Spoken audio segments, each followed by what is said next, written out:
எல்லாருக்கும் வணக்கம். இன்றைக்கி நம்ம என்ன சமைக்க போகிறோம்? தக்காளி குருமா. எப்படி சமைக்க போகிறோம்னு பார்க்க போகிறோம். வாங்க. தக்காளி 1/2 கிலோ, இஞ்சி, கொத்தமல்லி, வெங்காயம், மிளகாத்தூள், 2 பச்சை மிளகாய், தேங்காய் கொஞ்சம் அரைச்சி வச்சுருக்கிறேன். நான் வேக வச்ச தக்காளியை அரைச்சி விழுதாக வச்சுங்க.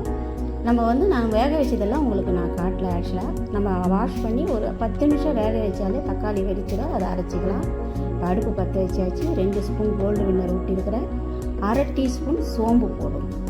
சோம்பு தான் இதுக்கு தாளிப்பு. அதுதான் ரொம்ப மணமாக இருக்கும் இந்த தக்காளி குருமாவுக்கு. சோம்பு போட்டாச்சு. வெங்காயம் ஒரு வெங்காயம் அரிஞ்சு வச்சுருக்கிறேன். துளி இஞ்சி, 2 பச்சை மிளகாய். இப்போ வெங்காயம் போட்டாச்சு.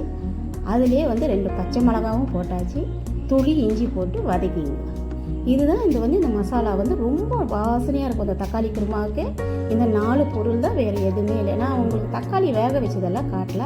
ஆக்சுவலாக நம்ம 1/2 கிலோ தக்காளி கழுவி நீங்கள் வேக வச்சிங்கன்னா ஒரு 5 நிமிஷம் போதும், தக்காளி வெடிச்சிடும்.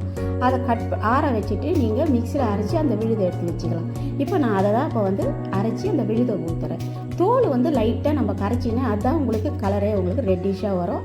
அதுதான் உங்களுக்கு கலர்ஃபுல்லாக இருக்கும் இந்த தக்காளி குருமாவுக்கு. 2 டேபிள் ஸ்பூன் வெறும் மிளகாத்தூள், அப்புறம் கொஞ்சோண்டு தேவைக்கான உப்பு, கொத்தமல்லி நம்ம இறக்க சொல்ல போட்டுக்கலாம். சிம்பிள் தான். இந்த இட்லிக்கு இந்த தக்காளி குருமா ரொம்ப நல்லா இருக்கும். நம்ம தேவைக்கு ஏற்ற மாதிரி 1 கிலோ தக்காளி போட்டிங்கன்னா 4 டேபிள் ஸ்பூன் மிளகாத்தூள் இருக்குது. இப்போது நான் கையளவு தேங்காய் அரைச்சி வச்சுருக்கிறேன். ரொம்ப ஊற்ற வேண்டாம். அந்த தக்காளி குருமாவுக்கு தேங்காய் ரொம்ப ஒரு டேஸ்ட்டாக இருக்கும். அதனால தான் அந்த ஃப்ளேவர் லைட்டாக இறக்க சொல்ல நம்ம ஒரு கையளவு தேங்காய் தான் நான் ஊற்றிருக்கிறேன். கொத்தமல்லி பார்க்குறதுக்கே கலர்ஃபுல்லாக இருக்குதுல்ல. அப்போ சாப்பிட்டிங்கன்னா எவ்வளோ டேஸ்ட்டாக இருக்கும். இட்லிக்கு இந்த தக்காளி குருமா ரொம்ப நல்லாயிருக்கும். தோசைக்கு நல்லாயிருக்கும். நம்ம சட்டுன்னு நம்ம எங்கே வெளியே போய் தேட வேணாம். வீட்டில் இருக்கிற தக்காளி வச்சே இந்த தக்காளி குருமா ரெடி பண்ணிக்கலாம். நான் சிம்பிளாக தான் உங்களுக்கு காட்டியிருக்கிறேன். நீங்கள் ட்ரை பண்ணி பார்ப்பீங்க நம்பிக்கிறேன். உங்களுக்கு இந்த வீடியோ பிடிச்சிருக்கு நான் நம்புகிறேன். எங்கள் வீட்டில் தக்காளி குருமா ரெடி ஆயிடுச்சு.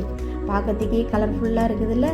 அப்போ நீங்கள் என்ன பண்ணணும், இதை பார்த்துட்டு நீங்களும் வீட்டில் போய் சமைச்சு பார்த்து சாப்பிட்டு பார்த்து எப்படி இருக்குதுன்னு எனக்கு கமெண்ட் பண்ணுங்கள், ஷேர் பண்ணுங்கள்.